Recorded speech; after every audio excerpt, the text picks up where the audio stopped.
ಆಕಾಶವಾಣಿಯ 90 ವರ್ಷದ ಸಂಭ್ರಮಾಚರಣೆಯ ಸಂದರ್ಭದಲ್ಲಿ ವಿಶೇಷ ಕಾರ್ಯಕ್ರಮ ಸರಣಿ ಆಕಾಶ ಬುಟ್ಟಿ.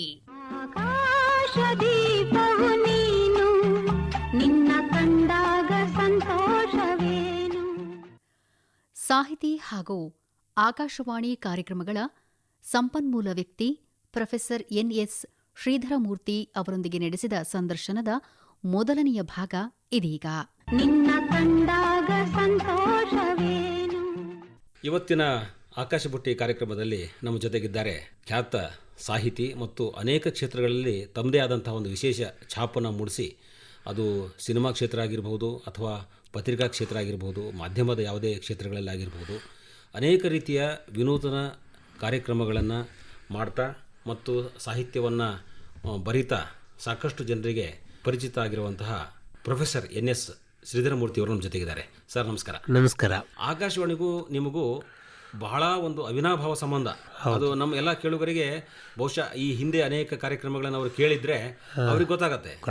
ಅದು ಕಾರ್ಯಕ್ರಮ ಅಂತ ಅಷ್ಟೇ ಅಲ್ಲ, ಬೇರೆ ಸಾಹಿತ್ಯದ ಇನ್ನೊಂದು ಪ್ರಕಾರದಲ್ಲಿ ಅವರೇನಾದರೂ ತಮ್ಮನ್ನು ತಾವು ತೊಡಸ್ಕೊಂಡಿದ್ರೆ ಅಲ್ಲಿ ಕೂಡ ನಿಮ್ಮ ಹೆಸರು ತೇಲಿ ಬರುತ್ತೆ. ಈಗ ಆಕಾಶವಾಣಿ 90 ಇರೋದ್ರಿಂದ ಆಕಾಶವಾಣಿಗೆ ಸಂಬಂಧಪಡೋ ಹಾಗೆ ನಿಮ್ಮ ಸಾಹಿತ್ಯ, ಸಿನಿಮಾದಾಗಿರ್ಬೋದು ಅಥವಾ ನಿಮ್ಮ ಬರವಣಿಗೆ ಲಿಂಕ್ ಮಾಡ್ತಾ ಮಾತಾಡ್ತಾ ಹೋಗೋಣ ಸರ್. ಸರಿ, ಆಯ್ತು. ಹೇಗೆ ಆಕಾಶವಾಣಿಗೆ ಪಾದಾರ್ಪಣೆ ಮಾಡಿದ್ರಿ, ಮೊದಲು ಏನೇನು ಮಾಡ್ತಿದ್ರಿ? ಒಂದು, ನಾನು ಈ 90ನೇ ವರ್ಷದಲ್ಲಿ ಆಕಾಶವಾಣಿಯ ಬಗ್ಗೆ ಬಹಳ ಕೃತಜ್ಞತೆಯ ಕೆಲವು ಮಾತುಗಳನ್ನು ಹೇಳಬೇಕು. ನನ್ನ ಬೆಳೆಸಿದ ಸಂಸ್ಥೆಗಳಲ್ಲಿ ಆಕಾಶವಾಣಿ ಬಹಳ ಮುಖ್ಯವಾದ ಮತ್ತು ನಾವೆಲ್ಲ ಚಿಕ್ಕವರಾದಾಗ ನಮ್ಮ ಬಾಲ್ಯವನ್ನು ತೆರೆದುಕೊಂಡಿದ್ದೇ ಆಕಾಶವಾಣಿಯ ಕಾರ್ಯಕ್ರಮಗಳಿಂದ, ಹಾಡುಗಳಿಂದ, ಚಿತ್ರಗೀತೆಗಳಿಂದ ಹೀಗೆ ನಮ್ಗೆ ಆಕಾಶವಾಣಿ ನಮ್ಮ ಮನಕೋಶವನ್ನು ಪ್ರವೇಶ ಮಾಡ್ತೀವಿ. ಭದ್ರಾವತಿ ಆಕಾಶವಾಣಿ, ನಾವು ಹರಿಹರಪುರದಲ್ಲಿ ನಾನು ಇದ್ದಿದ್ದೆ, ನನ್ನ ಬಾಲ್ಯವನ್ನು ಕಳೆದಿದ್ದು. ನಿಮ್ಮೂರು ಯಾವುದು? ಚಿಕ್ಕಮಗಳೂರು ಜಿಲ್ಲೆಯ ಹರಿಹರಪುರ. ಈ ಹರಿಹರಪುರಕ್ಕೆ ಬರ್ತಾ ಇದ್ದಿದ್ದ ಆಕಾಶವಾಣಿ ಭದ್ರಾವತಿ ಮಾತು. ಭದ್ರಾವತಿ ಇನ್ನು ಉಳಿದಿದ್ದೆಲ್ಲ ಆಗ MW SW ಎರಡು. ಭದ್ರಾವತಿ ಆಕಾಶವಾಣಿಯಲ್ಲಿ ಪ್ರತಿ ಭಾನುವಾರ ರಾಗರಂಜಿನಿ ಅಂತ ಒಂದು ಕಾರ್ಯಕ್ರಮ. ಇದು ಚಿತ್ರಗೀತೆಗಳು ಯಾವ ರಾಗದಲ್ಲಿದೆ, ಚಿತ್ರಗೀತೆ ಮತ್ತು ಭಾವಗೀತೆ, ಅದರ ಯಾರು ಅದರ ಕಲ್ಪನೆ ಹಿಂದಿದ್ರೂ ಗೊತ್ತಿಲ್ಲ, ಬಹಳ ಅದ್ಭುತವಾದ ಪ್ರಯೋಗ ಅದು. ಇದನ್ನು ನಮ್ಮ ತಂದೆ NS ಸೀತಾರಾಮರಾವ್ ಬಹಳ ತಪ್ಪದೇ ಕೇಳುವವರು. ಅವರು ಪ್ರತಿ ವಾರನೂ ಬರೆಯೋರು, ಚಿತ್ರಗೀತೆ ನೀವು ಹೇಳಿದ ರಾಗ ತಪ್ಪಿದೆ, ಈ ರಾಗ ಇದು ಅಲ್ಲ ಅಂತ ಬರೆಯೋರು. ಆಗ ಚೇತನ್ ಕುಮಾರ್ ನಾಯಕ್ ಇದ್ರು ಭದ್ರಾವತಿ ಆಕಾಶವಾಣಿಯಲ್ಲಿ. CN ರಾಮಚಂದ್ರ ಇದ್ರು. CN ರಾಮಚಂದ್ರ ಒಂದು ಪತ್ರ ಬರೆದ್ರು, ಪ್ರೋಗ್ರಾಮ್ ಎಕ್ಸಿಕ್ಯೂಟಿವ್ ಆಗಿದ್ರು ಬಹುಶಃ CN ರಾಮಚಂದ್ರ. ಇಲ್ಲ, ನಾವೇನು ಮಾಡ್ತೀವಿ ಅಂತಂದ್ರೆ, ಗುರುವಾರದಿಂದ ಶನಿವಾರದವರೆಗೆ ನಮ್ಮ ಆಕಾಶವಾಣಿಯಲ್ಲಿ ಯಾವ್ಯಾವ ಚಿತ್ರಗೀತೆ ಪ್ರಸಾರ ಆಗುತ್ತೆ ಎನ್ನುವ ಪಟ್ಟಿಯನ್ನು ನಿಮಗೆ ಕಳಿಸ್ಬಿಡ್ತೀವಿ, ನೀವು ಅದು ಯಾವ್ಯಾವ ರಾಗ ಅಂತ ಹೇಳಿ ನಮಗೆ ಬರೆದು ಕಳಿಸಿ ಅಂತ ಹೇಳಿ. ಸೊ ನಮಗೆ ನಮ್ಮ ತಂದೆ ಕೇಳ್ತಾ ಇದ್ದಿದ್ರಿಂದ ನಾವು ಕುತ್ಕೊಂಡು ಕೇಳ್ತಾ ಇದ್ವಿ. ಆಕಾಶವಾಣಿ ಕಾರ್ಯಕ್ರಮ ನಿರ್ಮಾಣ ಮಾಡೋರು ಅವರಾಗ್ಬಿಟ್ರಿ. ಈಗ ಇದಾದ ಮೇಲೆ ನನ್ನ ಮೊದಲ ಆಕಾಶವಾಣಿ. ಎಷ್ಟು ವಯಸ್ಸು ಅವಾಗ? ನಾನು ಬಹುಶಃ first year BA, second year BA. ಹೌದು ಹೌದು. ಅದಂದ್ರೆ ಜ್ಞಾನ ಬರೋ ತನಕ ನೀವು ಆ ಹಂತಕ್ಕೆ ಇದ್ರಿ, ಸಿನಿಮಾ ಹಾಡು ಯಾವ ರಾಗದಲ್ಲಿ ಇರುತ್ತೆ ಅಂತ. ಹೌದು ಹೌದು. ಅದು ಆ ಹುಚ್ಚು ನನಗೆ ಇನ್ನೂ ಉಳ್ಕೊಂಡಿದೆ, ಈ ಚಿತ್ರಗೀತೆ ಯಾವ ರಾಗದಲ್ಲಿದೆ ಅಂತ ಹೇಳೋದು. ಈಗ ತುಂಬಾ ದೊಡ್ಡ ಪ್ರಮಾಣದಲ್ಲಿ ವಿಮರ್ಶೆ ಮಾಡ್ತೀರಿ, ಅದು ಅವರಿಂದ ಬಳುವಳಿಯಾಗಿ ಬಂದಂತಹದ್ದು. ಇದು ಬೆಳೀತು ಅಂತ ಅನಿಸುತ್ತೆ. ಮೊದಲನೇ ಕಾರಣ ಇದು. ಎರಡನೇ ಕಾರಣ, ನನಗೆ ಬಾಲ್ಯದಿಂದ ಬಹಳ ಆದರ್ಶ ಅಂತ ಆಗಿದ್ದವರು GK ರವೀಂದ್ರ ಕುಮಾರ್. ಸೊ ನನ್ನ ಸೋದರ ಮಾವನ ಮಗ, ನಮ್ಮ ತಾಯಿಯ ಅಣ್ಣನ ಮಗ. ಅವರು ಭದ್ರಾವತಿ ಆಕಾಶವಾಣಿಯನ್ನು ಸೇರಿಕೊಂಡ್ರು, ಉದ್ಘೋಷಕರಾಗಿ ಸೇರಿಕೊಂಡ್ರು. ಸೊ ನಮಗೆ ಅದು ನಮ್ಮ ಸ್ನೇಹಿತ ವಲಯದಲ್ಲೆಲ್ಲ ಇವ್ ನನ್ನ ಕಸಿನ್, ಇವನು ಆಕಾಶವಾಣಿಯಲ್ಲಿ ವಾಯ್ಸ್ ಬರ್ತಾ ಇದ್ದ. ಇದು ಒಂದು, ಎರಡು ಈ ಥರದ ಅಭಿಮಾನಗಳು. ಇದರಿಂದ ನನ್ನ ಆಕಾಶವಾಣಿಯ ನಂಟು ಶುರುವಾಯಿತು. ಯುವಾಣಿ ಕಾರ್ಯಕ್ರಮಕ್ಕೆ ನಮ್ಮ ಕಾಲೇಜಿನಿಂದ ಎಲ್ಲರನ್ನ ಕರ್ಕೊಂಡು ಹೋದ್ವಿ. ಸೊ ನಾವು ಕಾರ್ಯಕ್ರಮ ಕೊಟ್ವಿ. ನಾನೊಂದು ಸ್ವರಚಿತ ಕವಿತೆ ಓದಿದೆ. ಅದೊಂದು ಪ್ಯಾಕೇಜ್ ಅಲ್ಲ, ಅದೆಲ್ಲ ಒಬ್ರು ಹಾಡು ಹೇಳ್ತಾರೆ, ಒಬ್ರು ಏಕಪಾತ್ರ ಅಭಿನಯ, ಅದೊಂದು ಪ್ಯಾಕೇಜ್. ಇದಾದ್ಮೇಲೆ ಇಷ್ಟೊತ್ತಿಗೆ CN ರಾಮಚಂದ್ರ ಅನ್ನುವ ಹೆಸರು ಬಹಳ ನಮಗೆ, ಏಕೆಂದ್ರೆ ಪತ್ರ ಬರೆಯೋರು ನಮ್ಮ ತಂದೆ ಚಿಂತನೆಗಳೆಲ್ಲ ರೆಕಾರ್ಡ್ ಆಗಿತ್ತು ಇಷ್ಟೊತ್ತಿಗೆ. ಹಾಗಾಗಿ ನಾನೇ CN ರಾಮಚಂದ್ರವನ್ನು ಹುಡುಕೊಂಡು ಹೋದೆ. ಸರ್, ನಾನೇ ಹಿಂಗೆ ಸೀತಾರಾಮರಾವ್ ಮಗ, ನಾನು ಹಿಂಗೆ ಬಂದಿದ್ದೀನಿ ಅಂತೇಳಿ. ಅವ್ರು GK ರವೀಂದ್ರ ಕುಮಾರ್ ಇರಲಿಲ್ಲ, ಅಂದ್ರೆ ಡ್ಯೂಟಿನಲ್ಲಿ ಇರಲಿಲ್ಲ. CN ರಾಮಚಂದ್ರ ಅಂದರು, ಏನು ಮಾಡಿದ್ಯಪ್ಪ ನೀನು ಅಂದರೆ, ಹಿಂಗೆ ಪದ್ಯ ಓದಿದೆ. ಗುಂಪಲ್ಲಿ ಪದ್ಯ ಓದೋದು ಯಾಕೆ, ಸ್ವರಚಿತ ಕವಿತೆ ವಾಚನ ನಮ್ದು 1/4 ಗಂಟೆ ಕಾರ್ಯಕ್ರಮ ಇರುತ್ತೆ, ಅಲ್ಲಿ ಓದ್ಬಿಡು ಅಂತ ಒಂದು 15 ದಿನದಲ್ಲೇ ಇದಾದ್ಮೇಲೆ. ಸೊ ಅದು ನನ್ನ ಆಕಾಶವಾಣಿಯ ಮೊದಲ ಕಾರ್ಯಕ್ರಮ. ಇದಾದಮೇಲೆ ನಾನು ಮಂಗಳೂರಿನಲ್ಲಿ MA ಮಾಡುವ ಸಂದರ್ಭದಲ್ಲಿ ವಸಂತ್ ಕುಮಾರ್ ಪೆರ್ಲಾ ಇದ್ರು.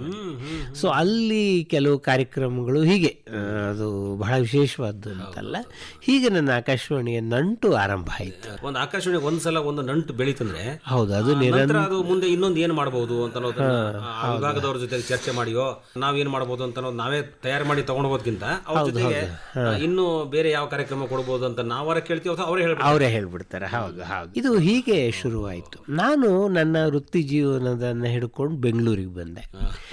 ಆಗ ಈ ಆಕಾಶವಾಣಿಯ ನಂಟು ಹೆಂಗೆ ಹಿಂಬಾಲಿಸ್ತು ಅಂದ್ರೆ, ಭದ್ರಾವತಿಯಲ್ಲಿದ್ದ CN ರಾಮಚಂದ್ರ ಬೆಂಗಳೂರಿಗೆ ಬಂದೆ. CN ರಾಮಚಂದ್ರನೇ ಒಂದ್ಸಲ ಪತ್ರ ಬರೆದ್ಬಿಟ್ಟು, ಈಗ ನೀನು ದೊಡ್ಡನಾಗಿದೆಯಪ್ಪ, ಕವಿತೆ ಈಗ ಚಿಂತನ ಕೊಡು ಇವಾಗ ನಮಗೆ. ಆಮೇಲೆ GK ರವೀಂದ್ರ ಕುಮಾರ್ ಪ್ರಕಾರ ತಪ್ಪೋದು, ಚಿಕ್ಕ ಹುಡುಗರೆಲ್ಲ ಚಿಂತನ ಕೊಡಬಾರ್ದು, ಚಿಂತನ ಕೊಡೋಷ್ಟು ವಯಸ್ಸಾಗಿದೆಯಾ ನಿನ್ಗೆ, ಅವ್ರು ಕೇಳ್ತಾರೆ ನೀನು ಹೆಂಗೆ ಯಾಕೆ ಕೊಡ್ತೀಯ. ಚಿಂತನದಿಂದ ಶುರುವಾಯಿತು. CN ರಾಮಚಂದ್ರ ಅವರಿಂದ ಪರಿಚಿತರಾದವರು ನನಗೆ ಡಾಕ್ಟರ್ BS ಸ್ವಾಮಿ. BS ಸ್ವಾಮಿ ಪ್ರೋಗ್ರಾಮ್ ಎಕ್ಸಿಕ್ಯೂಟಿವ್ ಆಗಿದ್ದರು. BS ಸ್ವಾಮಿಯವ್ರ ಬಗ್ಗೆ ನಾನು ಇವತ್ತು ಅತ್ಯಂತ ಕೃತಜ್ಞತೆಯಿಂದ ಹೇಳ್ತೀನಿ. ಇವತ್ತು ಇಷ್ಟು ಜನ ಆಕಾಶವಾಣಿಯಲ್ಲಿ ನನ್ನ ಕಾರ್ಯಕ್ರಮ ಕೇಳಿದ್ದಾರೆ ಅಂದರೆ ಅದಕ್ಕೆ ಕಾರಣಕರ್ತರು BS ಸ್ವಾಮಿಯವರು. 2 ಸಂದರ್ಶನಗಳು ಅವ್ರು ಮಾಡಿಸಿದ್ದು, ಒಂದು GK ವೆಂಕಟೇಶ್ದು, ಇನ್ನೊಂದು ಚಿ ಉದಯಶಂಕರ್ದು. ಅವರಿಬ್ಬರು ನನಗೆ ಪರಿಚಿತರಲ್ಲ. GK ವೆಂಕಟೇಶ್ ನನಗೆ ಬಹಳ ಆತ್ಮೀಯರಾಗಿದ್ದೇ ಈ ಆಕಾಶವಾಣಿಯ ಸಂದರ್ಶನ ಮೂಲಕ. ಇನ್ನೊಂದು BS ಸ್ವಾಮಿಯವ್ರ ಬಗ್ಗೆ ಇರೋ ಕೃತಜ್ಞತೆ ಏನು ಅಂದರೆ, ನಾನು ಕತೆ ಬರೆದಿದ್ದೀನಿ, ಕಾದಂಬರಿ, ಕವಿತೆ ಎಲ್ಲ ಕ್ಷೇತ್ರ, ನಾಟಕ ನನ್ನ ಕ್ಷೇತ್ರ ಅಲ್ಲ. ಆದರೆ BS ಸ್ವಾಮಿಯವರು ನನ್ನ ಹತ್ರ ಬಾನುಲಿ ನಾಟಕಗಳನ್ನು ಬರೆಸಿದ್ರು. ಅದು 1 ಅಲ್ಲ 2 ಅಲ್ಲ 13 ನಾಟಕ ಬರೆಸಿದ್ರು. ಅದು ಬಹುಶಃ ನನ್ನಲ್ಲಿ ಇಲ್ಲದ ಪ್ರತಿಭೆಯನ್ನು ಹುಡುಕಿ ಅವರು ಬೆಳೆಸಿದ್ರು ಅಂತ ಹೇಳ. ಸಿದ್ದರಾಮೂರ್ತಿ ಅವರೇ, ಈಗ ಆ ಒಂದು ಶಕ್ತಿ, ಸಾಮರ್ಥ್ಯ, ಸಾಹಿತ್ಯದ ಸಂವೇದನೆ, ನಾಟಕ ಅದನ್ನು ರಚನೆ ಮಾಡುವಂತಹ ಒಂದು ಕಲೆಗಾರಿಕೆ, ಒಬ್ಬ ಸಾಹಿತಿಗೆ ಕಥೆಯಾರ ಬರೀಲಿ, ಕಾದಂಬರಿಯಾರ ಬರೀಲಿ, ಅಥವಾ ಸಾಹಿತ್ಯದ ಯಾವುದೇ ಪ್ರಕಾರದಲ್ಲಿ ಕೈಯಾಡಿಸ್ಲಿ, ಅವರಿಗೆ ಒಂದು ಚೂರು ಸ್ವಲ್ಪ ಹಿಂಟ್ಸ್ ಕೊಟ್ಟರೆ, ಈಗ ಆಕಾಶವಾಣಿ ಒಡನಾಟ ನಿಮಗೆ ಜಾಸ್ತಿ ಇರೋದ್ರಿಂದ ಆಕಾಶವಾಣಿ ನಾಟಕಗಳನ್ನು ಕೇಳಿ ಆದರೂ ಕೂಡ ಇನ್ನೊಂದು ನಾಟಕವನ್ನು ರಚನೆ ಮಾಡಬಲ್ಲರು ಅಂತ ಅನ್ನೋದು ಅವ್ರಿಗೆ ಅನಿಸಿರ್ಬೋದು. ಮತ್ತೆ ಬರವಣಿಗೆಯಲ್ಲಿ ಇದ್ದವರಿಗೆ ಹೇಳಿ ಮಾಡಿಸೋದು, ಸ್ವಲ್ಪ ಹೆಚ್ಚು ಕಡಿಮೆ ತಿದ್ದುಪಡಿ ಮಾಡ್ಬೋದಲ್ಲ, ಹೀಗಲ್ಲ ಹೀಗೆ ಅಂತ ಹೇಳಿ ಒಂದಿಷ್ಟು ಮಾಡ್ಬೋದು.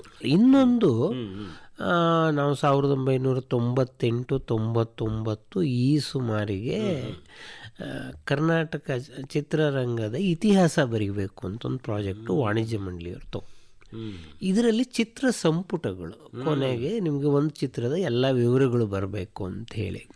ಅದರ ವಿವರಗಳು, ಹಾಡುಗಳ ವಿವರ ಸಿಕ್ಕುವುದು ಆಕಾಶವಾಣಿಯಲ್ಲಿ ಮಾತ್ರ ಅಧಿಕೃತ ಇದು ಅಂತ ಹೇಳಿ, ಸುಮಾರು ಒಂದು 15-20 ದಿನ ನಿಮ್ಮ ಲೈಬ್ರರಿಯಲ್ಲಿ ಕುತ್ಕೊಂಡು ಹಾಡುಗಳನ್ನೆಲ್ಲ ಕೇಳಿ, ಒಂದೊಂದು ಸಾಲು ಕೇಳಿ ಮೊದಲು. ಇದನ್ನು ನಾನು ಈ ಕೆಲಸವಲ್ಲ, ಇದು ಆಕಾಶವಾಣಿ ಜೊತೆ ಒಡನಾಟ ಇನ್ನಷ್ಟು ಜಾಸ್ತಿ ಆಗೋದಕ್ಕೆ ಕಾರಣವಾದ್ದು. ಅದರ ಪ್ರಭಾವ ಏನು ಅಂತಂದರೆ, ಮಲ್ಲಿಗೆ ಮಾಸಪತ್ರಿಕೆ ಸಂಪಾದಕ ಆಗಿದ್ದೆ. ಆವಾಗ ನಾನು ಮಲ್ಲಿಗೆ ಮಾಧುರ್ಯ ಅಂತ ಒಂದು ಅಂಕಣವನ್ನು ಶುರು. ನನಗೆ ಆಕಾಶವಾಣಿ ಅಂಕಣ, ಅದು ಮಲ್ಲಿಗೆ ನಾನು ಬಿಡೋವರೆಗೂ ಬಂತು ನಿರಂತರವಾಗಿ. ಒಂದು 60 ಸಂಚಿಕೆಯನ್ನು ಬಂತು. ಅದಕ್ಕೆ ಬೆನ್ನೆಲುಬಾಗಿ ನಂಗೆ ನಿಂತಿದ್ದು ಆಕಾಶವಾಣಿ. ಖಂಡಿತ ಅದನ್ನು ನಾನು ಬಹಳ ಕೃತಜ್ಞತೆಯನ್ನು ನೆನಪು ಮಾಡ್ಕೋಬೇಕು. ಬಹುಶಃ ನಿಮ್ಮ ಪುಣ್ಯವತಿ ಇರ್ಬೋದು, ಶ್ರೀದೇವಿ ಅವರು ಇರ್ಬೋದು, ಕೇಳಿದಾಗ ಹಾಡುಗಳನ್ನು ನನಗೆ ಕೊಟ್ಟಿದ್ದಾರೆ. ಈಗ ನೀವು ಒಂದೊಂದು ಕೆಲಸವನ್ನು ಮಾಡುವಾಗ ಧುಮುಕಿದ್ರಿ, ನೀವು ಅಲ್ಲಿ ಅದರ ಆಳ ಅರ್ಥಕೊಂಡ್ರಿ. ವಿಶೇಷವಾಗಿ ನೀವು ಸಿನಿಮಾ ಹಾಡುಗಳ ಕಡೆ ಆಗಿರ್ಬೋದು, ಅಥವಾ ಚಿತ್ರ ಸಾಹಿತ್ಯದ ಕುರಿತಾದಂತಹ ನಿಮ್ಮ ಅಧ್ಯಯನ, ಅದು ಆಕಾಶವಾಣಿಗೆ ತುಂಬಾ ನಮ್ಮ ಕೆಲಸಕ್ಕೆ ಬರ್ತದೆ. ಅದಕ್ಕೆ ನನ್ನ ಜೀವನದ ಒಂದು ಬಹಳ ದೊಡ್ಡ ತಿರುವಿಗೆ ಕಾರಣ ಆಗಿದೆ ಆಕಾಶವಾಣಿ. ಅದನ್ನು ಹೇಳ್ತೀನಿ. ಈಗ ನೀವು ನನ್ನ ಸಂದರ್ಶನ ಹೇಗೆ ಮಾಡ್ತೀರೋ, RNJ ಗೋಪಾಲ್ ಅವರ ಸಂದರ್ಶನವನ್ನು ನಾನು ಹೀಗೆ ಮಾಡ್ತಾ ಇದ್ದೆ ಒಂದು ಆಕಾಶವಾಣಿ.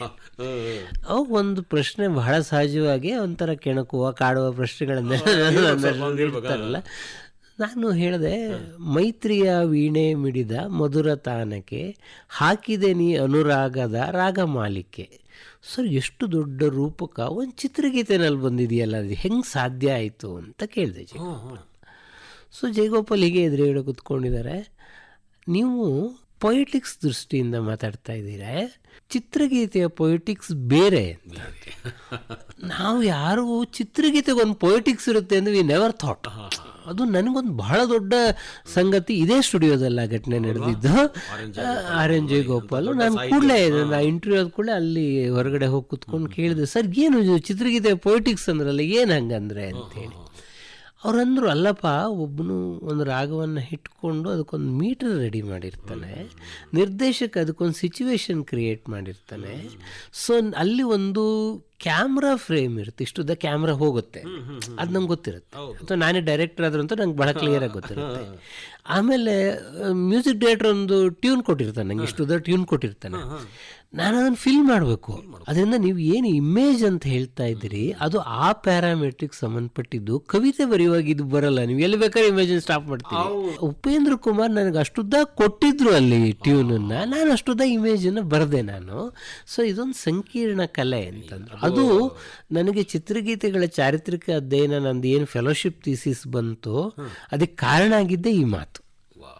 ಬೇರೆ ಬೇರೆ ಆ್ಯಂಗಲ್ಗಳಲ್ಲಿ ಯೋಚನೆ ಮಾಡಿದೆ. ಚಿತ್ರಗೀತೆಯ ಪೊಯಿಟಿಕ್ಸ್ ಅಂದರೆ ಏನೇನು ಇರೋಕ್ಕೆ ಸಾಧ್ಯ, ಚಿತ್ರಗೀತೆಯ ಸವಾಲುಗಳು ಏನೇನು ಇರೋಕ್ಕೆ ಸಾಧ್ಯ, ಬಹಳ ಜನಗಳ ಜೊತೆಗೆ ಮಾತಾಡ್ಕೊಂಡು. ನೀವು ಇವಾಗ ಹೇಳ್ತಾ ಹೋಗಿದ್ದು ನೋಡಿದರೆ ನಿಜವಾಗ್ಲೂ ತುಂಬ ಕಠಿಣದ್ದು ಅಂತ ಹೇಳಿ. ಈ ಕಡೆ ಕವಿ ಎಷ್ಟು ಕಷ್ಟಪಡ್ತಿರ್ತಾನೋ ಅದೇ ರೀತಿ ಚಿತ್ರ ಸಾಹಿತ್ಯಕ್ಕೆ, ಅಲ್ಲಿ ಇರುವಂಥ ಸಂಗೀತಕ್ಕೆ, ಆ ಹಾಡಿಗೆ ಅವನು ಎಷ್ಟು ಕಷ್ಟಪಡಬೇಕಾಗತ್ತಂತ ಅನ್ನೋದು ಕಾಣಿಸುತ್ತೆ. ಮತ್ತು ಆ ಕಾಲದಲ್ಲಿ ಅದೇ ಇತ್ತು.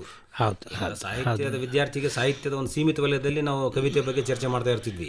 ನಂತರ ಅದು ಸ್ವಲ್ಪ ಜಾಸ್ತಿ ವಿಶಾಲವಾಗಿ ಆ ಬಗ್ಗೆ ಚರ್ಚೆ ಮಾಡೋಕ್ಕೆ ಶುರು ಮಾಡಿ. ಯಾವಾಗ ಈ ಧ್ವನಿ ಮುದ್ರಿಕೆಗಳಲ್ಲಿ ಭಾವಗೀತೆಗಳು ಯಾವಾಗ ಬರ್ಲಿಕ್ಕೆ ಶುರು ಆಯಿತು, ಆವಾಗ ಕವಿತೆಗಳ ಬಗ್ಗೆ ನಾವು ಜಾಸ್ತಿ ವಿಚಾರ ಮಾಡೋಕ್ಕೆ ಶುರು ಮಾಡಿದ್ವಿ.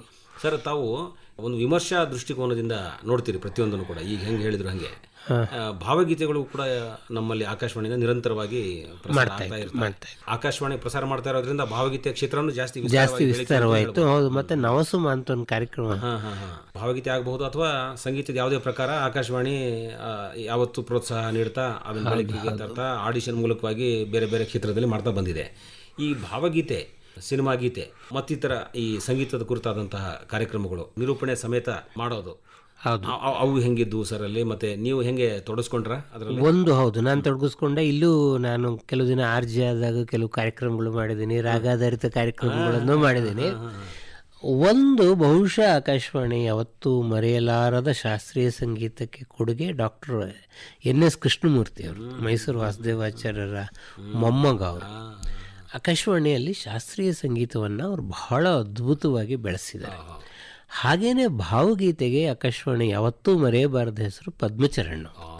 ಪದ್ಮಚರಣ್ ಅವರ ಎಷ್ಟೋ ಗೀತೆಗಳನ್ನು ನಾವು ನವಸುಮ ಕಾರ್ಯಕ್ರಮ ಬರೋದು ಅವಾಗ, ತಿಂಗಳ ಹೊಸ ಭಾವಗೀತೆ ಅಂತ ಹೇಳಿ. ಸೊ ಪ್ರತಿ ತಿಂಗಳು ಒಂದೊಂದು ಭಾವಗೀತೆಯನ್ನು ಸೃಷ್ಟಿ ಮಾಡಿಕೊಡ್ತು ಆಕಾಶವಾಣಿ. ಚಿಕ್ಕಂದಿನ ಪದ್ಮಚರಣ್ ಕೇಳಿ ನಾನು ಆಕಾಶವಾಣಿ ಪದ್ಮಚರಣ್ ನೋಡೋಕ್ಕೆ ಅಂತ ಹುಡ್ಕೊಂಡು ಬಂದಿದ್ದೆ ನಾನು. ಆಮೇಲೆ ನನಗೆ ಅವರು ಸಾಕಷ್ಟು ಆತ್ಮೀಯರು ಆದರೂ, ನಾನು ಸಾಕಷ್ಟು ಅವ್ರದ್ದು ಸಂದರ್ಶನಗಳು ಮಾಡಿದ್ದೀನಿ, ಲೇಖನಗಳನ್ನು ಮಾಡಿದ್ದೀನಿ. ನಿಜವಾದ ಭಾವಗೀತೆಯ ಕಂಪೋಸಿಷನ್ ಹೇಗಿರಬೇಕು ಅನ್ನೋದು ಪದ್ಮಚರಣ್ ನೋಡಿ ಕಲಿ. ಯಾವ ರಾಗವನ್ನು ಎಷ್ಟು ವ್ಯಾಪ್ತಿಯನ್ನು ಇಟ್ಕೊಂಡು ಮಾಡೋದಕ್ಕೆ ಸಾಧ್ಯ, ಇದನ್ನೆಲ್ಲ ಪದ್ಮಚರಣ್ ನಮಗೆ ತೋರಿಸ್ಕೊಟ್ಟು. ಹಾಗೆ ನಮ್ಮ ರಘು ಅವ್ರ ಹೆಸರನ್ನು ನೆನಪು ಮಾಡ್ಕೊಂಡು ಡಾಕ್ಟರ್ N ರಘು ಕೂಡ ಅದನ್ನು ಮುಂದುವರಿಸಿದ್ದಾರೆ, ಪದ್ಮಚರಣ್ ಪರಂಪರೆಯನ್ನು ಒಂಥರ ಮುಂದುವರಿಸಿದ್ದಾರೆ. ಹಾಗಾಗಿ ಸಂಗೀತ ಕೂಡ ನನಗೆ ಆಕಾಶವಾಣಿನೇ ಮಾರ್ಗದರ್ಶಕ. ಆಮೇಲೆ ಅವಾಗ ನಮ್ಮ ಸಂಗೀತ ಪಾಠ ಬರೋದು, ಸಂಗೀತ ಪಾಠಗಳನ್ನೆಲ್ಲ ನಾವು ಕೇಳಿ ಇಂಥ ರಾಗ ಅಂತೆಲ್ಲ ನಾವು ಮಾತಾಡಿಕೊಂಡು ಚರ್ಚೆ ಮಾಡ್ಕೊಂಡು, ಈಗ ಆಕಾಶವಾಣಿ ನಮ್ಮ ಜೀವನದ ಭಾಗ ಆಗೋದಕ್ಕೆ ಅದು ಬಹಳ ಮುಖ್ಯವಾದ ಕಾರಣ. ಹೌದು.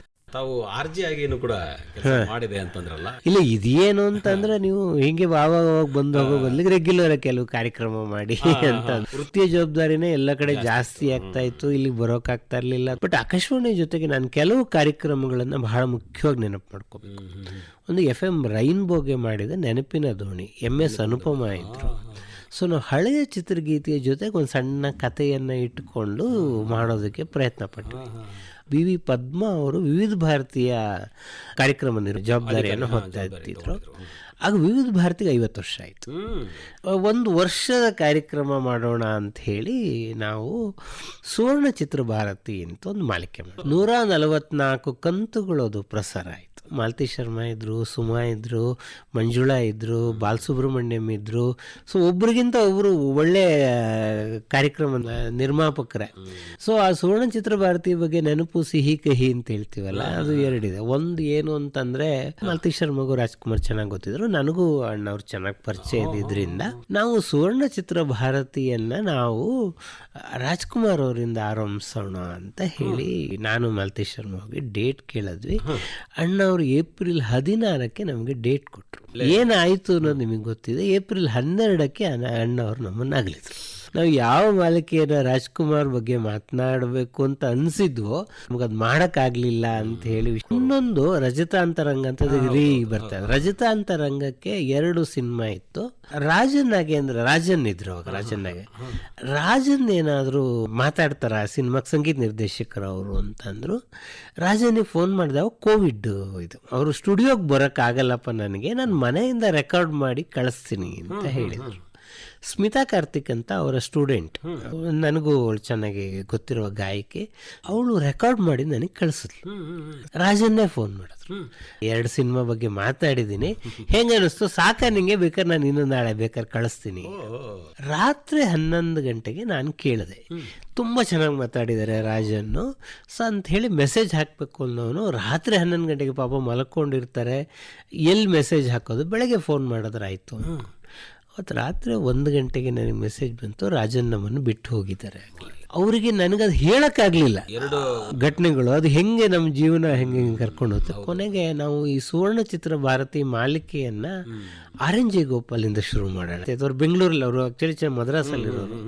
ಬಟ್ ಇದು ಬಹಳ ದೀರ್ಘವಾದ ಸಂದರ್ಶನ, 6.5 ಗಂಟೆಗಳ ಕಾಲ ಜಯಗೋಪಾಲ್ ಮಾತಾಡಿದ್ದಾರೆ ಆಕಾಶವಾಣಿಗೆ. 75 ವರ್ಷದ ಚಿತ್ರಗೀತೆ ಯಾನ ಪೂರ್ತಿ ಅದರಲ್ಲಿ ದಾಖಲೆ ಆಯಿತು. ಅದು ಸಾಕಷ್ಟು ಜನಪ್ರಿಯನೂ ಆಯಿತು. ಆ ಸುವರ್ಣ ಚಿತ್ರ ಭಾರತಿ ಮಾಲಿಕೆಯಲ್ಲಿ ನಾವು ಬೇರೆ ಬೇರೆಯವರನ್ನ ಮಾತಾಡಿಸಿದ್ರು. ಗೀತಾಪ್ರಿಯನ್ ಮಾತಾಡಿಸಿದ್ರು ಫಾರ್ ಎಕ್ಸಾಂಪಲ್. ಒಂದು ನನಗೆ ಬಹಳ ಚೆನ್ನಾಗಿ ನೆನಪಿರೋದು, ಗಿರೀಶ್ ಕಾಸರವಳ್ಳಿ ಒಂದ್ಸಲ ನನಗೆ ರವೀಂದ್ರ ಕಲಾಕ್ಷೇತ್ರದಲ್ಲಿ ಸಿಕ್ಕರು. ಹಿಂಗೆ ನಮ್ದು ಆಕಾಶವಾಣಿಯಲ್ಲಿ ಒಂದು ಹೋಗ್ತಾ ಇದೆ ಸುವರ್ಣ ಚಿತ್ರ ಭಾರತಿ ಅಂತ, ನೀವೇನಾದ್ರು ಮಾತಾಡ್ಬೋದಾ ಸರ್? ಬಂದು ತುಂಬ ಚೆನ್ನಾಗಿ ಮಾತಾಡೋದು. ಅವ್ರು ಸಂಗೀತದ ಬಗ್ಗೆ ಕಾಸರವಳ್ಳಿ ಮಾತಾಡಿರುವ ಏಕೈಕ ದಾಖಲೆ ಅದು. ಅವ್ರು ಯಾಕಂದ್ರೆ ಯಾವುದೋ ಕ್ಯಾಮ್ರಾಗಳ ಬಗ್ಗೆ ಏನೇನೋ ಮಾತಾಡ್ತಾರೆ, ಚಿತ್ರಗೀತೆಗಳ ಬಗ್ಗೆ ತುಂಬಾ ಚೆನ್ನಾಗಿ. ಅಂದ್ರೆ ನಮ್ಮ ಆಕಾಶವಾಣಿ ಕಾರ್ಯಕ್ರಮಗಳು ಅಷ್ಟು ಜನಪ್ರಿಯನೂ ಆಗಿದ್ವು, ಮತ್ತು ಆಕಾಶವಾಣಿಯಲ್ಲಿ ನಮ್ಮ ಕಾರ್ಯಕ್ರಮ ಹೋಗ್ಲಿ ಅಂತನೋಂತ ಒಂದು ಪ್ರೀತಿಯ ಕಾಳಜಿನೂ ಅವ್ರಿಗಿತ್ತು. ಕಾಳಜಿ, ಹೌದು. ನೀವು ನಡೆಸ್ಕೊಂಡು ಹೋಗೋ ರೀತಿ. MS ಉಮೇಶ್ 3-4 ಸಲ ಸಂದರ್ಶನ ಮಾಡಿದ್ರು. ಒಂದ್ಸಲ ನಂಗೆ ಉಮೇಶ್ ನಾನು ಹೇಳಿದೆ, ಈಗ ನರಸಿಂಹರಾಜು, ಬಾಲಕೃಷ್ಣ ಇವರೆಲ್ಲ ನಾಟಕದಲ್ಲೂ ಮಾಡ್ತಾರೆ, ರಂಗಗೀತೆಗಳನ್ನು ಹಾಡ್ತಾ ಇದ್ರು, ಬರಿತಾ ಇದ್ರು. ಅವ್ರ ರಂಗಗೀತೆಗಳ ಬಗ್ಗೆ ದಾಖಲೆನೇ ಆಗಿಲ್ವಲ್ಲ, ನೀವು ಮಾತಾಡ್ತೀರಾ ಅಂದೆ. ಆಕಾಶವಾಣಿ ಬರ್ತೀನಿ ಅಂದ್ಬಿಟ್ಟು, ನಂಗೆ ಹಾರ್ಮೋನಿಯಂ ಬೇಕಪ್ಪ ಉಮೇಶ್ ಅವರು, ಯಾಕೆ ಕೊಡ್ಸೋಣ ಬಿಡಿ ಬನ್ನಿ ಅಂತ. MS ಉಮೇಶ್ಗೆ ಹಾರ್ಮೋನಿಯಂ ಕೊಡ್ಸೋಕೆ ಆಗಲಿಲ್ಲ ನನ್ನ ಕೈಲಿ.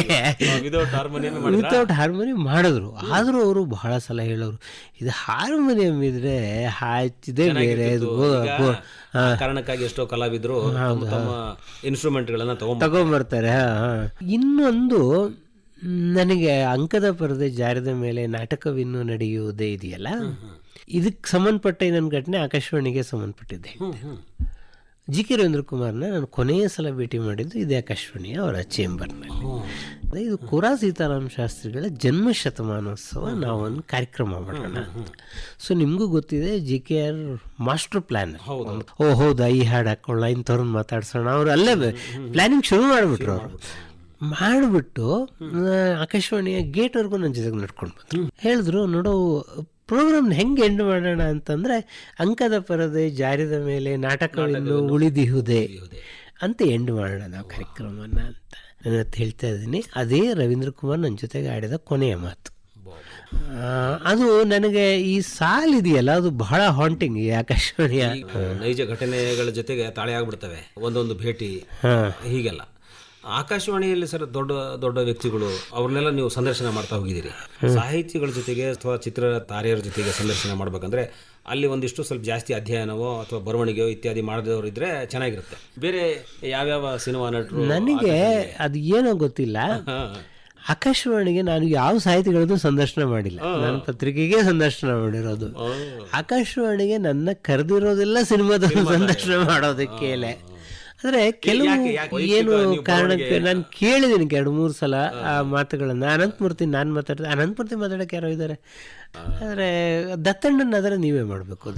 ದತ್ತಣ್ಣನ ಆರ್ಕೈವ್ಸ್ ಮಾಡಿದ್ದೀನಿ ನಾನು. ಕೆಲವರು ಆರ್ಕೈವ್ಸನ್ನು ನಾನು ಆಕಾಶವಾಣಿಗೆ ಮಾಡಿದ್ದೀನಿ. ದತ್ತಣ್ಣ ಸಿನಿಮಾ ನಾಟಕ ಎಲ್ಲರಿಗೂ ಗೊತ್ತಿದೆ.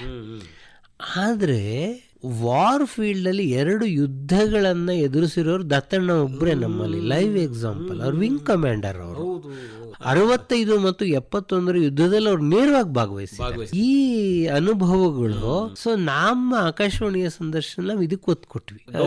ಗೋಪ್ಯತೆ ನಿಯಮಗಳು ಇರುತ್ತೆ, ಅದ್ರ ಪ್ರಕಾರ ಅವರು ಮಾತನಾಡಿದ್ರು. ಅದರೊಂದು ಬಹಳ ಒಳ್ಳೆಯ ಅನುಭವ ದತ್ತಣ್ಣಂದು. ಇನ್ನೊಂದು ಬಹಳ ನನಗೆ ಅಂತಹ ನೆನಪಿರೋ ಸಂದರ್ಶನ ಎಸ್ ಜಾನಕಿ ಅವರು. ನನಗೆ ಅವ್ರದ್ದು ಆಲ್ಮೋಸ್ಟ್ 5 ಗಂಟೆಯ ಸಂದರ್ಶನ ಆದ ಮೇಲೆ ಅವ್ರು ಹೇಳ್ತಾರೆ, ಇನ್ನೂ ಏನಾದ್ರು ಪ್ರಶ್ನೆ ಇದ್ರೆ ಕೇಳಿ, ಬಿಟ್ಟರೆ ಸಿಗದವಳು ನಾನು ಅಂತ ಹೇಳಿ. ಅದು ಇನ್ನೋಸೆನ್ಸು, ಜಾನಕಿ ಅವರಿಗಿದ್ದ ಇದಿದೆಯಲ್ಲ. ಹಾಗೆ ವಾಣಿಜ್ಯರಂ ಅವರ ಸಂದರ್ಶನ, KSL ಸ್ವಾಮಿ ಅವರು. KSL ಸ್ವಾಮಿ ಗಂಡ ಹೆಂಡತಿ ಇಬ್ಬರದು, ಸ್ವಾಮಿ ಮತ್ತು ರಾಧಾ ಅವರು ಇಬ್ಬರದು ಸಂದರ್ಶನವನ್ನು ಮಾಡಿದ್ವಿ. ನಮ್ಮ ಟ್ರೆಡಿಷನಲ್ ಟ್ರಾನ್ಸಿಸ್ಟರಿಂದ FM-ಗೆ ಮೊಬೈಲಿಗೆ ಆಕಾಶವಾಣಿ ಆಗಿದ್ದನ್ನು ಬಹಳ ಜನ ಒಪ್ಕೊಳ್ತಾ ಇರಲಿಲ್ಲ. ಅವಾಗ ನನ್ನ ಹತ್ರ ಮಾಲತಿ ಶರ್ಮಾ ಒಂದು ಪ್ರಸ್ತಾಪ ಮಾಡಿದ್ರು, ನೀವು ಯಾಕೆ ಒಂದು ವಿಶೇಷ ಸಂಚಿಕೆ ಮಾಡಬಾರ್ದು FM ಬಗ್ಗೆ, ವಿಶೇಷ ಸಂಚಿಕೆ, ಎಲ್ಲ ಥರದ ಅಭಿಪ್ರಾಯಗಳನ್ನು ಹೇಳಿ. FM ಎಂಬ ಬಿರುಗಾಳಿ ಅಂತ ನಾನು ಟೈಟ್ಲ್ ಕೊಟ್ಟೆ. ಅದಕ್ಕೆ ನಾವು ಬೇರೆ ಬೇರೆ ಕಡೆ ಆರ್ಜಿಗಳನ್ನು ಮಾಡಿದೆ. ಜಿ ಕಿರೇಂದ್ರ ಕುಮಾರ್ನ ಮಾತಾಡಿಸಿದೆ, ನಾನು ಪ್ರೋಗ್ರಾಮ್ ಅನಂತಮೂರ್ತಿಗಳನ್ನು ಮಾತಾಡಿಸಿದೆ. ಅನಂತಮೂರ್ತಿಗಳು FM ಮೂಲಕ ಹೊಸ ಟೆಕ್ನಾಲಜಿಯನ್ನು ಬಳಸ್ಕೋಬೇಕು ಅಂತ ಬಂದರು ಅಂತ ಹೇಳಿದ್ರು ಅವರು. ರವಿ ಬೆಳಗೆರೆ ಕೂಡ ನಮ್ಮ ಅನೌನ್ಸರ್ಗಳು ಕೆಲವು ಸಲ ಹೊಸ ಪೀಳಿಗೆಯನ್ನು ತಲುಪದೆ ಹೋಗ್ತಾ ಇರುವ ಸಾಧ್ಯತೆಗೆ ಇದೊಂದು ಪರಿಹಾರ ಆಗುತ್ತೆ, FM ಹೊಸ ಜನ್ರೇಷನ್ನವ್ರು ಓದ್ತಾರೆ ಅಂತ ಅಂದರು. ಸೊ ಇದು ಆ ಸಂಚಿಕೆ ಬಹಳ ಜನಪ್ರಿಯ ಆಯಿತು. ಬಹಳ ಜನದಕ್ಕೆ ಸುದೀರ್ಘವಾದ ಪತ್ರಗಳನ್ನು, ಹೌದು, ತುಂಬ ಸುದೀರ್ಘವಾದ. MS ಉಮೇಶ್ ಅಂತೂ ಆಕಾಶವಾಣಿ ಅವರ ನಂಟಿನ ಬಗ್ಗೆ ಬರೆದ್ರು. ನನಗೆ ಒಂದು ಹೆಸರನ್ನು ನೆನಪು ಮಾಡ್ಕೊಳ್ತೀನಿ, doctor HK Ranganath. HK Ranganath ಇಲ್ಲಿ ನಾಟಕ ವಿಭಾಗದ ನಿರ್ದೇಶಕರಾಗಿದ್ದರು. ನಾನು ಬಹುಶಃ 99ನೇ ಇಸ್ವಿ ಅಂತ್ಯದಲ್ಲಿ ಒಂದು ವಿಶೇಷ ಪ್ರಯತ್ನ ಮಾಡಿದೆ. ಅಂದರೆ ಏನು ಅಂದರೆ, ಶತಮಾನದ ಅಂಚಿನಲ್ಲಿ ಒಂದು ಸಿಂಹಾವಲೋಕನ ಅಂಥೇಳಿ ವಿವಿಧ ಕ್ಷೇತ್ರಗಳಿಗೆ ನೀವು ಏನೇನು ಕೊಡುಗೆ ಕೊಟ್ಟಿದೆ ಅಂತ ಹೇಳಿ ಒಂದು ಸಿಂಹಾವಲೋಕನ ಮಾಡಿದೆ. ಆವಾಗ ಆಕಾಶವಾಣಿಯ ಬಗ್ಗೆ ನಾನು HK ರಂಗನಾಥನ್ ಸರ್ ನೀವು ಲೇಖನ ಬರೆದ್ರೆ ನೀನು ಬಂದೇ ಮಾತಾಡ್ತೀನಿ ಅಂತಂದರು. ಆಗ ರಂಗನಾಥ್ ನಂಗೊಂದು ಮಾತು ಹೇಳಿದ್ದು ನೆನಪಿದೆ. ನಾನು ಈ ಸಂಚಿಕೆ ಮಾಡಿದಾಗಲೂ ಅವರು ಅದನ್ನು ಹೇಳಿದ್ರು, ಈ ಆಕಾಶವಾಣಿ ಅನ್ನೋದು ಹರಿಯೋ ನೀರಿನ ಥರ ಅದು ಬತ್ತು ಹೋಗುತ್ತೆ ಅಂತ ಅಂದ್ಕೊಳ್ತಾರೆ ಜನ, ಆದರೆ ಬತ್ತು ಹೋಗಲ್ಲ, ಮತ್ತೆ ಯಾವುದೋ ರೂಪದಲ್ಲಿ ಚಿಗುರ್ಕೊಳ್ಳುತ್ತೆ ಅದು. ಹೌದು ಹೌದು ಹೌದು, ಇದು ಬತ್ತಲಾರದ ಗಂಗೆ, ಇದೇ ಪದ, ಬತ್ತಲಾರದ ಗಂಗೆ ಇದು ಆಕಾಶವಾಣಿ. ಬಹಳ ಜನ ಕನಸು ಕಾಣ್ತಾರೆ ಮುಗಿದೋಗುತ್ತೆ ಆಕಾಶವಾಣಿ ಪೀರಿಯಡ್ ಅಂತ. ಇದು ಉಳ್ಕೊಳ್ಳೋದು HK ರಂಗನಾಥ್ ಹೇಳಿ ಮಾತಿದ್ದು. ಅಂದ್ರೆ ಅಂಥ ದೊಡ್ಡ ಪ್ರಸಾರ ದಿಗ್ಗಜರು ಅವರಲ್ಲ. ಹೌದು, ಆಕಾಶವಾಣಿ ಬಗೆಗೆ ಎಷ್ಟೇ ಅದು 90 ಆಗಲಿ 100 ಆಗಲಿ ಮತ್ತು 200 ಆಗಲಿ. ನಾಗಮಣಿ ಹೆಸರು ಇವತ್ತು ನಮ್ಮ ಜೊತೆಗಿರುವ ಹಿರಿಯರು, ಅವರು ನೆನಪು ಮಾಡ್ಕೊಳ್ಳೋಕೆ ಹೇಳಿದ್ರು. ಸೊ ಯಲಹಂಕಕ್ಕೆ ಹೋಗಿದ್ದೀನಿ, ಕೇಂದ್ರ ಸಚಿವರು ಬಂದಿದ್ದಾರೆ. ಯಲಹಂಕದಲ್ಲಿ ನಾನು ಕಾರ್ಯಕ್ರಮ ರೆಕಾರ್ಡ್ ಮಾಡಬೇಕು, ಮೊಬೈಲ್ ಕಾಲ ಅಲ್ಲ ಅದು, ಹೆಂಗೆ ರೆಕಾರ್ಡ್ ಮಾಡ್ಕೋಬೇಕು, ಅವ್ರ ಬಹುಶಃ ಎಷ್ಟನೇ ಇಸ್ವಿಲಿ ಇದು ಗೊತ್ತಿಲ್ಲ ನನಗೆ. ಇದು ಯಲಹಂಕದಿಂದ ನಮ್ಮ ಆಕಾಶವಾಣಿ ಟ್ರಂಕಲ್ಲಿ ಬುಕ್ ಮಾಡಬೇಕು, ಡೈರೆಕ್ಟ್ ಇದಿಲ್ಲ, ಟ್ರಂಕಲ್ಲಿ ಬುಕ್ ಆಗ್ತಾ ಇಲ್ಲ ನನಗೆ. ಕೇಂದ್ರ ಸಚಿವರು ನಾವು ರೆಕಾರ್ಡ್ ಮಾಡ್ಕೊಂಡಿದ್ರೆ ತಪ್ಪಾಗತ್ತೆ, ನಾನಲ್ಲಿ ಹೋಗಿದ್ದೀನಿ ಅಂತ. ಅಂದರೆ ಇವರೆಲ್ಲ ಈ ಥರದ ಸವಾಲುಗಳನ್ನು ಎದುರಿಸಿ ಆಕಾಶವಾಣಿಯನ್ನು ರೂಪಿಸಿದ್ದಾರೆ ಅವರು. ಈಗ ತಂತ್ರಜ್ಞಾನ ಬದಲಾವಣೆ ಆದಂಗೆ ಹೊಂದಾಣಿಕೆ ಆಗ್ತಾ ಬಂದಿದೆ ಆಕಾಶವಾಣಿ. ಆಮೇಲೆ ನಮ್ಮ ಕೇಳುಗರು ಕೂಡ ಬಹಳ ವಿಶೇಷ, ಅಂದ್ರೆ ಅಷ್ಟು ಆತ್ಮೀಯತೆ ಆಕಾಶವಾಣಿ ಮೇಲೆ, ಅಂದ್ರೆ ಅಷ್ಟು ಪ್ರೀತಿ. ಅದು ರೇಡಿಯೋದಿಂದ ಮೊಬೈಲಿಗೆ ಬರಲಿ ಹೆಂಗಾರ ಬರಲಿ, ನಾವು ಎಲ್ಲ ಜೊತೆಗೆ ಸಾಕ್ತಾ ಇರ್ತೀವಿ ಅಂತ ಹೇಳಿ ಅವರು ಬರ್ತಾರೆ. ಹಾಗಾಗಿ ಇವತ್ತು ಆಕಾಶವಾಣಿಯ ಸುದ್ದಿಗಳು ಇನ್ನೊಂದು ಎಲ್ಲೋ ಟ್ರಾನ್ಸ್ಮಿಟರ್ ಹಾಕ್ತಾರೆ, ಇನ್ನೊಂದು ಕಡೆ ಇನ್ನೊಂದು ಯಾವುದೋ TV ಸ್ಟೇಷನ್ ಅದಿನ್ನೂ ಅದು ಮಾಡ್ತಾರೆ. ಒಟ್ಟಾರೆ ಈ ಕ್ಷೇತ್ರದಲ್ಲಿ ಸಾಕಷ್ಟು ಕೆಲಸಗಳು ನಡೀತಾ ಇವೆ, ತಾಂತ್ರಿಕವಾಗಿ ಅಭಿವೃದ್ಧಿ ಆಗ್ತಾನೆ ಬಂದಿದೆ ಅಂತ ಹೇಳಿ ಖಂಡಿತ ಹೇಳ್ಬೋದು. ಬಸವರಾಜ್ ಸಾದರ್ ಅನ್ಸುತ್ತೆ ಅವರು ಇದ್ದ ಸಂದರ್ಭದಲ್ಲಿ ಭಾರತೀಯ ಚಿತ್ರರಂಗ 100 ವರ್ಷ ಒಂದು ಸರಣಿ ಮಾಡಿದ್ರು. ಅದು ಸ್ಕ್ರಿಪ್ಟ್ ನಾನು ಮಾಡಿದೆ, ವಿದ್ಯಾಶಂಕರ್ ಇದ್ರು ಅವಾಗ, ವಿದ್ಯಾಶಂಕರ್ ಮತ್ತು ಸುಮಾ ಇರಬೇಕು, ಅದನ್ನು ಮಾಡಿದ್ರು. ತುಂಬ ಒಳ್ಳೆಯ ಮಾಲಿಕೆ, ತುಂಬ ವ್ಯಾಲ್ಯೂಬಲ್ ಡಾಕ್ಯುಮೆಂಟು. ಆ ಸ್ಕ್ರಿಪ್ಟಿನ ನೆರವಿನಿಂದಲೇ ನನಗೆ ಮೈಸೂರು ಆಕಾಶವಾಣಿಯವರು ಭಾರತೀಯ ಚಿತ್ರರಂಗದ ಬಗ್ಗೆ 100ನೇ ವರ್ಷದ ಕಾರ್ಯಕ್ರಮ ಮಾಡುವಾಗ ಉಪನ್ಯಾಸ ಕೊಡೋಕೆ ಕರೆದ್ರು. ನಾನು ಬೆಂಗಳೂರು ಆಕಾಶವಾಣಿಯಲ್ಲಿ ಅದೊಂದು ಮಾಲಿಕೆ ಮಾಡೋದು ಅಂತ. ಎರಡನೇದು ಬಹಳ ಮುಖ್ಯವಾದ ಮಾಲಿಕೆ ರಜತಾಂತರಂಗ. ಅದು ಉದಯಾದ್ರಿ ಅವರು ಇದ್ದ ಕಾಲದಲ್ಲಿ ಶುರುವಾಗಿದ್ದು ಸಿನಿಮಾ ಹಿಂದಿನ ಕಥೆಗಳು ಅಂತ ಹೇಳಿ. ಬಟ್ ಕೆಲವೊಂದು ತನ್ನ ತಾಂತ್ರಿಕವಾದ್ದು ನಿಮ್ಗೆ ಹೇಳ್ತೀನಿ. ನಾಗರಹಾವು. ಸೊ ನಾಗರಹಾವು ನಾವು ರೆಕಾರ್ಡ್ ಮಾಡಿದ್ವಿ, ಎಲ್ಲ ಸಿದ್ಧ ಮಾಡಿದ್ವಿ, ಎಲ್ಲ ಹುಡುಕಿದ್ರೆ ನಮ್ಗೆ ನಾಗರಹಾವು ಆಡಿಯೋ ರೈಟ್ಸ್ ಆಕಾಶವಾಣಿಗೆ ಇದ್ದಿದ್ದ ಅಗ್ರಿಮೆಂಟೇ ಸಿಗ್ತಾ ಇಲ್ಲ. ಅದೊಂದು. ಆಮೇಲೆ ನಾಳೆ ಅದನ್ನ ನಾವು ಪ್ರಸಾರ ಮಾಡ್ಬಿಟ್ರೆ ನಾಳೆ ಅವನಾರ ಕೇಸ್ ಹಾಕಿದ್ರೆ ಇದು ಎಲ್ಲಿ ಕಷ್ಟ ಅಂತ ಹೇಳಿ ನಾವು ಪ್ರಸಾರ ಮಾಡ್ಲಿಲ್ಲ, ಇದುವರೆಗೂ ಮಾಡ್ಲಿಲ್ಲ. ಇದೊಂಥರ ಅನುಭವ ಇದೆಲ್ಲ. ಆಗ್ಲಾರದೇ ಒಂದು ಇವತ್ತು ನೆನಪು ಮಾಡಕ್ಕೆ ಒಂದು ಕಾರಣ ಸರ್. ಈಗ ಬಹುಶಃ ಮಾತಾಡ್ತಾ ಮಾತಾಡ್ತಾ ತುಂಬಾನೇ ದೊಡ್ಡ ಕಥೆಗಳೇ ಆಗುತ್ತೆ. ಅದು ಕಂತಲ್ಲಿ ಪ್ರಸಾರ ಮಾಡ್ಬೇಕಾಗುತ್ತೆ. ಆಮೇಲೆ ನೀವು ಬಹಳ ವಿಶೇಷ ಅಂದ್ರೆ ಆಕಾಶವಾಣಿಯಲ್ಲಿ ಇಲ್ಲಿ ಕೆಲಸನೂ ಮಾಡಿದಿರಿ, ಅನೇಕ ದೊಡ್ಡ ದೊಡ್ಡ ವ್ಯಕ್ತಿಗಳ ಜೊತೆಗೆ ಮಾತುಕತೆ ಮಾಡಿದಿರಿ, ಸಂವಾದ ಮಾಡಿದಿರಿ. ಸಾಹಿತ್ಯದ ಅನೇಕ ಪ್ರಕಾರಗಳಲ್ಲಿ ತಾವು ಇದ್ರೂ, ಪತ್ರಿಕೆಯಲ್ಲಿ ಇದ್ರೂ ಕೂಡ ಈ ಆಕಾಶವಾಣಿಗೆ ಒಂದು ಲಿಂಕ್ ಮಾಡ್ತಾ ಬಂದಿದ್ದೀವಿ. ಇವತ್ತಿಗೂ ಕೂಡ ನೋಡಿ, ಇವತ್ತಿಗೂ ಆಕಾಶವಾಣಿಗೂ ಬಂದಿದ್ದೀರ್ತಾವೆ ಸರ್. ಅನೇಕ ಅನುಭವಗಳಿವೆ ತಮ್ಮ ಹತ್ರ, ಅನುಭವದ ಖಣಿ ನೀವು.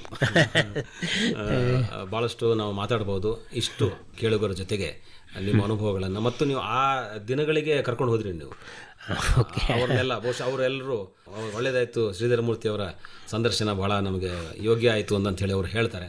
ಆಕಾಶವಾಣಿಗೆ 90ರ ಈ ಸಂದರ್ಭದಲ್ಲಿ ಮತ್ತೆ ಆಕಾಶವಾಣಿ ಕುರಿತಾಗಿ, ಆಕಾಶವಾಣಿ ನೀವು ಬರ್ತಾ ಇರ್ತೀರಿ, ಆಕಾಶವಾಣಿ ಕುರಿತಾಗಿನೇ ಇಷ್ಟು ನೆನಪುಗಳನ್ನು ಹಂಚಿಕೊಂಡಿದ್ದು. ಧನ್ಯವಾದಗಳು ಸರ್ ನಿಮಗೆ. ನಿನ್ನ ಕಂಡಾಗ ಸಂತೋಷವೇನು. ಇದುವರೆಗೂ ಸಾಹಿತಿ ಹಾಗೂ ಆಕಾಶವಾಣಿ ಕಾರ್ಯಕ್ರಮಗಳ ಸಂಪನ್ಮೂಲ ವ್ಯಕ್ತಿ ಪ್ರೊಫೆಸರ್ ಎನ್ಎಸ್ ಶ್ರೀಧರ ಮೂರ್ತಿ ಅವರೊಡನೆ ನಡೆಸಿದ ಸಂದರ್ಶನವನ್ನ ಆಲಿಸಿದಿರಿ. ಇವರೊಂದಿಗೆ ಜಾಂಪಣ್ಣ ಆಶಿಹಾಳ್. ಆಕಾಶದೀಪವು ನೀನು, ನಿನ್ನ ಕಂಡಾಗ ಸಂತೋಷವೇನು. ಆಕಾಶವಾಣಿಯ 90 ವರ್ಷದ ಸಂಭ್ರಮಾಚರಣೆಯ ಸಂದರ್ಭದಲ್ಲಿ ವಿಶೇಷ ಕಾರ್ಯಕ್ರಮ ಆಕಾಶ ಬುಟ್ಟಿ ಕೇಳಿದಿರಿ.